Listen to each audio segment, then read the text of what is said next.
और एक लाइन से सिप्ला और लुपिनो सब में खबरें और सारी पॉजिटिव खबरें रही। बिल्कुल। और हर्षिता एक और चीज़ फार्मा इंडेक्स के बारे में मैं ये कहूँगा, अभी भी मार्केट में अगर आपको एक पॉकेट है, लार्ज पॉकेट जहाँ पर वैल्यू है, तो वो फार्मा है। आप स्टॉक्स उठा के देखिए, फॉर एग्जांपल आज सुबह इवन औरोबिंदो फार्मा की बात हुई थी, उसमें एक फैक्टर ये भी था कि उसमें वैल्यूएशन में काफ़ी कंफर्ट है। लुपिन की वैल्यूएशन अब थोड़ी सी बढ़ गई है, लेकिन लुपिन की अर्निंग्स भी उस हिसाब से बढ़ रही हैं। बाकी आप कोई भी स्टॉक उठाकर देख लीजिए, I think Sun Pharma, Glenmark, Cipla, despite इसके कि इनमें अच्छे खासे मूव्स स्टॉक्स में आ चुके हैं, अपनी पीक वैल्यूएशन के मुकाबले ये स्टॉक्स अभी भी रिलेटिवली सस्ते हैं। ऐसा आप बाकी सेक्टर के बारे में नहीं कह सकते। एक शायद बैंकों के बारे में कह सकते हैं आप, लार्ज प्राइवेट बैंकों के बारे में, एक्स ऑफ आईसीआईसीआई बैंक, कि बाकी सारे बैंक्स थोड़ा अपने मीडियन वैल्यूएशन या पीक वैल्यूएशन के नीचे चल रहे हैं। लेकिन फार्मा एक सेक्टर है जहाँ पर ओवरऑल अगर आप एक सेक्टर का व्यू लेंगे तो अभी भी शायद ये सेक्टर अपने पीक वैल्यूएशन थोड़ा नीचे चल रहा है। और एक चीज़ यहाँ पर मेरे ख्याल से मार्केट में जो सेक्टर रोटेशन चल रहा है, अब शायद थोड़ा सा लोगों को लग रहा है कि अब फार्मा की भी थोड़ी सी बारी आ चुकी है। कंसिस्टेंट मूव्स यहाँ पर वैसे रहे हैं पोर्टफोलियो इन्वेस्टर्स के लिए, लेकिन मोमेंटम वाले मूव्स अभी आने शुरू हुए फार्मा में पिछले 3-4 दिनों में। तो ये भी एक कारण हो सकता है कि आप इस तरीके के मूव्स देख रहे हैं यहाँ पर।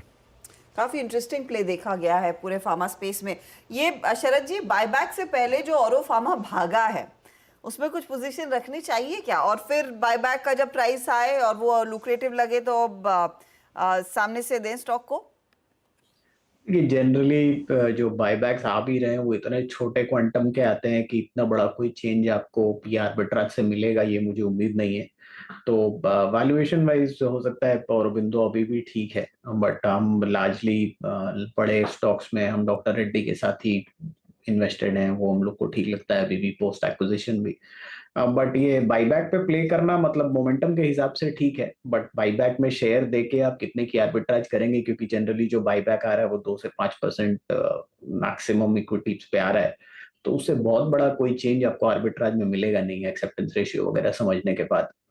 तो उसमें तो बहुत ज्यादा आर्बिट्राज आपको शायद नहीं मिले, लेकिन हाँ लॉन्ग टर्म पॉजिटिव है कि जैसे इक्विटी कम होती है आपकी अर्निंग्स बढ़ेगी, वो जो इम्पैक्ट है फ्लोट भी कम होता है, तो वो इम्पैक्ट जरूर रहेगा। और वैल्यूएशन अभी भी औरोबिंदो में बहुत महंगी नहीं है, विद ड्यू रिस्पेक्ट जो corporate governance issues time to time उनके यहाँ क्रॉप हुए हैं, तो वो एक सर्टेनली नेगेटिव चीज है। तो अगर आपको वैसे कॉर्पोरेट गवर्नेंस इश्यूज साइडलाइन करके देखना है तो मेरे हिसाब से डॉक्टर रेड्डी प्रोबेबली हम लोग को बेटर लगता है। ओके, तो डॉक्टर रेड्डी शायद आपके रेडार पर होना चाहिए। तो ये फार्मा स्टॉक्स, और जहां पर आज हमने देखा एक अच्छा खासा मूव साफ बना है। लेकिन अब रुक करते हैं उस बड़े इवेंट की जो 23 जुलाई को हम सबके सामने आएगा।